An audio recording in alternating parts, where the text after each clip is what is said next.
জাহাঙ্গীরনগর বিশ্ববিদ্যালয়ে চলছে বিভিন্ন ইউনিটের ভর্তি পরীক্ষা। ২০২৪-২৫ শিক্ষাবর্ষে আসন সংখ্যা ১,৮১৬টি। এই মুহূর্তে ক্যাম্পাসে আছেন সহকর্মী মোজাফফর হোসেন জয়। সরাসরি যাচ্ছি তার কাছে।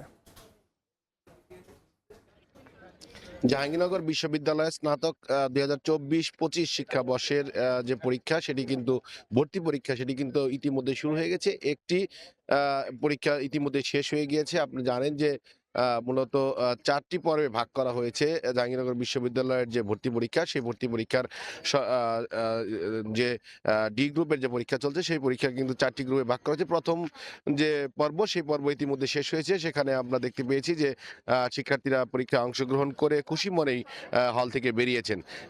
দর্শকদের উদ্দেশ্যে একটু জানিয়ে রাখতে চাই যে জাহাঙ্গীরনগর বিশ্ববিদ্যালয়ে মূলত ১,৮১৮টি আসন রয়েছে, যার বিপরীতে পরীক্ষা দিচ্ছেন মূলত ২,৬২,৪৯০ জন শিক্ষার্থী যেখানে পরীক্ষা দিচ্ছেন। ফলে দেখা যাচ্ছে যে একটি আসনের বিপরীতে প্রায় ১৪৫ জন শিক্ষার্থী এই ভর্তিযুদ্ধে অংশগ্রহণ করছেন। ফলে জাহাঙ্গীরনগর বিশ্ববিদ্যালয়ের পরীক্ষার্থীদের মধ্যে একটি উৎকণ্ঠা বিরাজ করছে যে এত আসনের একটি আসনের বিপরীতে এত সংখ্যক শিক্ষার্থী পরীক্ষা দেওয়ায় তাদের ভাগ্য কিভাবে নির্ধারণ হবে সেটি তারা মূলত চিন্তা করছেন।